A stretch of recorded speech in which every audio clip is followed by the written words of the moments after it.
Hello and welcome to easytutforyou.com। आज के इस वीडियो ट्यूटोरियल में हम पढ़ेंगे वेरिएबल्स एंड कांस्टेंट के बारे में। पिछले वीडियो ट्यूटोरियल में हमने वेरिएबल्स के बारे में मतलब डेटा टाइप्स के बारे में पढ़ा था। आज के इस वीडियो ट्यूटोरियल में हम पढ़ेंगे कि वेरिएबल और कांस्टेंट क्या होते हैं।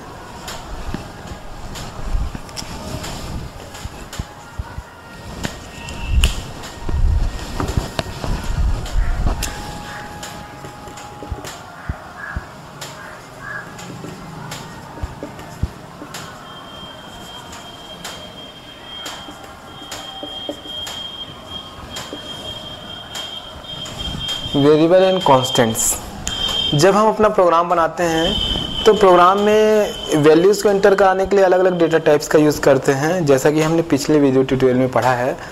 और उन वैल्यूज़ को हैंडल करने के लिए हम वेरिएबल्स और कांस्टेंट बनाते हैं।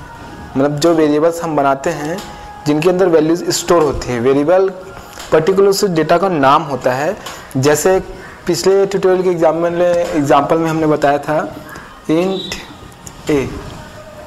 यहाँ पर इंट डेटा टाइप और ए उस डेटा टाइप का उस डेटा का नाम है जो उसके अंदर स्टोर होगा।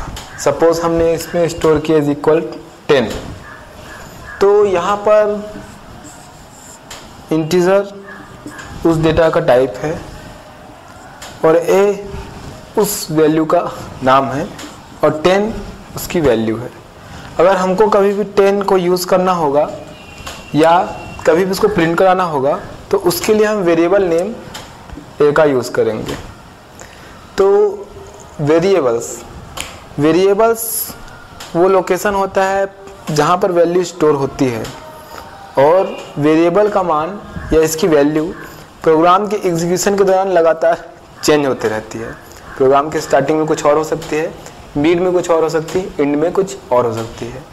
मतलब वेरिएबल और कांस्टेंट दोनों ही वैल्यू को स्टोर कराने के लिए यूज़ किए जाने वाले कॉन्सेप्ट हैं।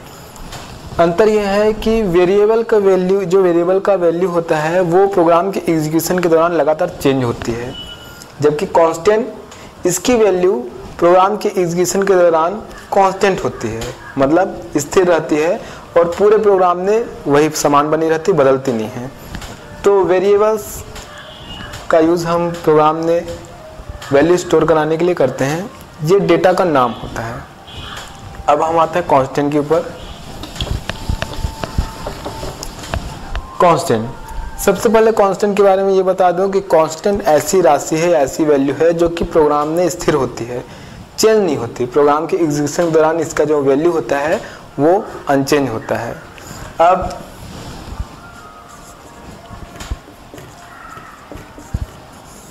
कांस्टेंट को हम दो पार्ट में कैटेगराइज कर सकते हैं, जैसे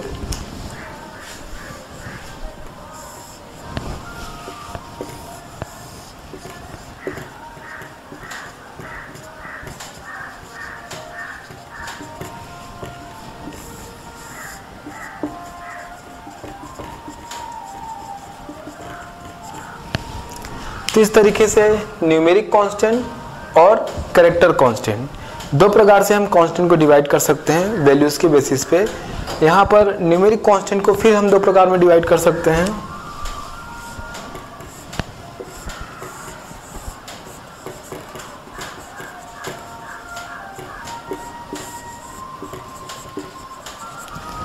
इंटीजर कांस्टेंट और real constant.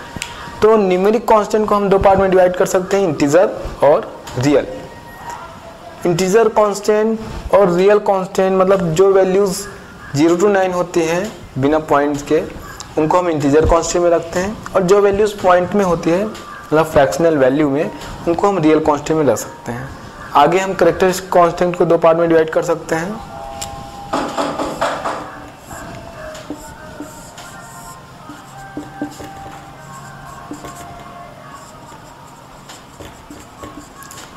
Single character constant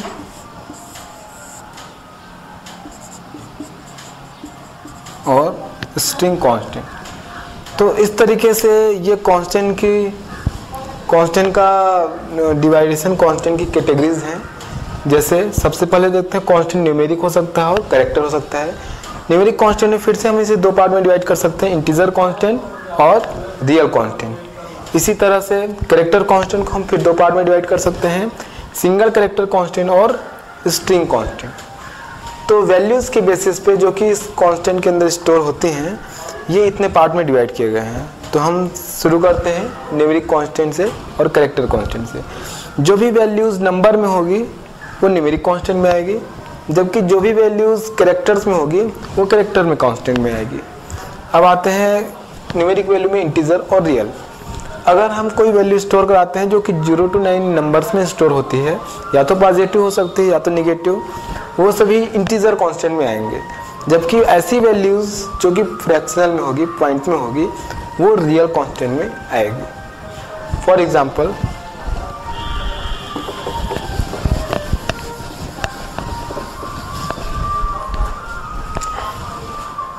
123, 211, इसी तरीके से 2.1, 3.01, ये इंटीजर कांस्टेंट में आएगी जो कि बिना फ्रैक्शनल वैल्यू के, बिना दशमलव वाली संख्या के है, जबकि दशमलव वाली संख्या है रियल कांस्टेंट में आएगी। इंटीजर कांस्टेंट को हम तीन पार्ट में और भी डिवाइड कर सकते हैं। चूँकि नंबर सिस्टम में अलग अलग प्रकार के नंबर सिस्टम में अलग अलग प्रकार के नंबर्स होते हैं, उनके हिसाब से इंटीजर कांस्टेंट को फिर से हम डिवाइड कर सकते हैं। First decimal, second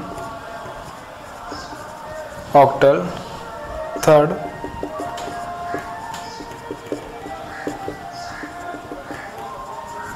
hexadecimal. तो न्यूमेरिक इंटीजर कांस्टेंट फिर से तीन पार्ट में डिवाइड हो सकता है। डेसिमल, सबसे पहले डेसिमल इंटीजर कांस्टेंट, जिसमें कि 0 to 9 की वैल्यूज आती हैं, वो या तो प्लस में हो सकती है या तो फिर माइनस में, जिसका एग्जांपल मैंने अभी पहले दिया। ऑक्टल, वे सभी कांस्टेंट वैल्यू जो कि 0 to 7 के बीच में होते हैं, वो ऑक्टल के अंतर्गत आती हैं। यहाँ पे ध्यान रखने वाली बात यह है कि ये संख्याएं 0 से लीड करती हैं, मतलब ये संख्याएं 0 से शुरू होती हैं।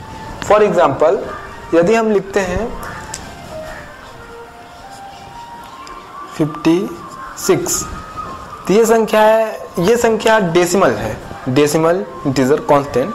लेकिन अगर हम इसको लिखते हैं इस तरीके से 056 तो ये संख्या ऑक्टल में आती है, क्योंकि फर्स्ट कंडीशन 0 to 7 के बीच की संख्या है और सेकंड कंडीशन ये स्टार्ट कर रही है 0 से, मतलब लीड कर रही है 0 से, इसलिए ये ऑक्टल में आएगी। आगे हम हेक्साडेसिमल को समझते हैं।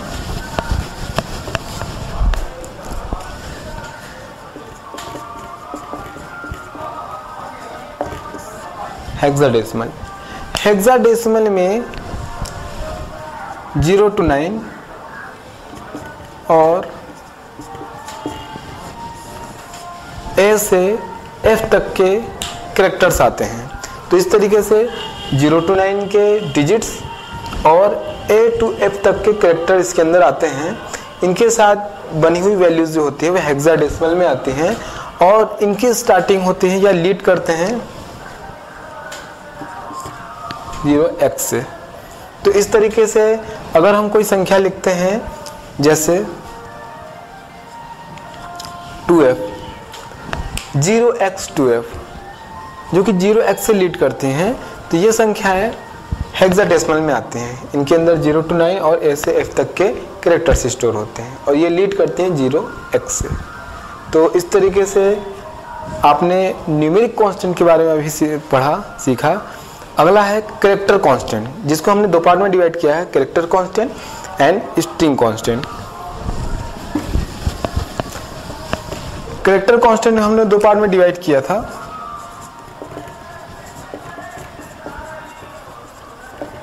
सिंगल कैरेक्टर और स्ट्रिंग। यदि हम कोई कांस्टेंट वैल्यू बना रहे हैं जिसमें एक कैरेक्टर स्टोर कराते हैं तो वो कहलाएगा सिंगल कैरेक्टर कांस्टेंट और इसको सिंगल इन्वर्टेड कॉमास में लिखा जाता है। फॉर एग्जांपल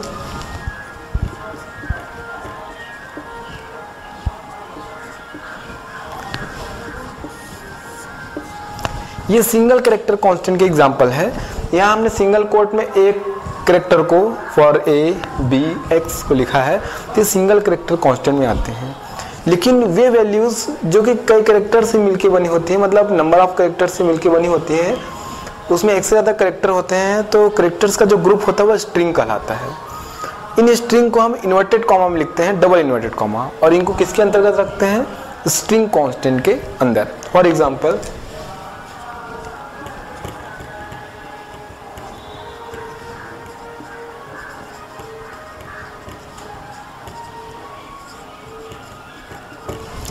यहाँ पर जो मैंने ये 3 नाम लिखे, रमन, न्यू, ओम, वो लिखा डबल इन्वर्टेड कॉमा में, क्योंकि ये कैरेक्टर के ग्रुप्स हैं, स्ट्रिंग है, इनको डबल इन्वर्टेड कॉमा में रखा जाता है और ये स्ट्रिंग कांस्टेंट के अंतर्गत आते हैं। तो सिंगल कैरेक्टर कांस्टेंट और स्ट्रिंग कांस्टेंट, ये कैरेक्टर कांस्टेंट में 2 प्रकार होते हैं। तो इस तरीके से आज के इस वीडियो ट्यूटोरियल में हमने वेरिएबल्स एंड कांस्टेंट के बारे में पढ़ा। वेरिएबल और कांस्टेंट में मेजर डिफरेंस ये है कि वेरिएबल्स प्रोग्राम में एग्जीक्यूशन के दौरान इनकी वैल्यू चेंज होती रहती है, जबकि कांस्टेंट की वैल्यू स्थिर होती है, मतलब इनकी वैल्यू चेंज नहीं होती है पूरे प्रोग्राम में। और वेरिएबल और कांस्टेंट के हमने अलग अलग टाइप्स यहाँ पे पढ़े। आगे के वीडियो ट्यूटोरियल में हम सी के अलग अलग प्रोग्राम्स बनाना, उन्हें एग्जीक्यूट कराना सीखेंगे कि सी में किस तरीके से प्राइम नंबर के प्रोग्राम, फिबोनाची सीरीज के प्रोग्राम, फैक्टोरियल के प्रोग्राम आदि प्रोग्राम बनाए जाते हैं। अलग अलग प्रोग्राम बनाना, उन्हें एग्जीक्यूट कराना तथा प्रोग्राम के लॉजिक सीखेंगे, क्योंकि प्रोग्राम को समझने के लिए उनके लॉजिक इंप्लीमेंट करना बहुत ज़रूरी है। तो तब तक के लिए बाय एंड टेक केयर।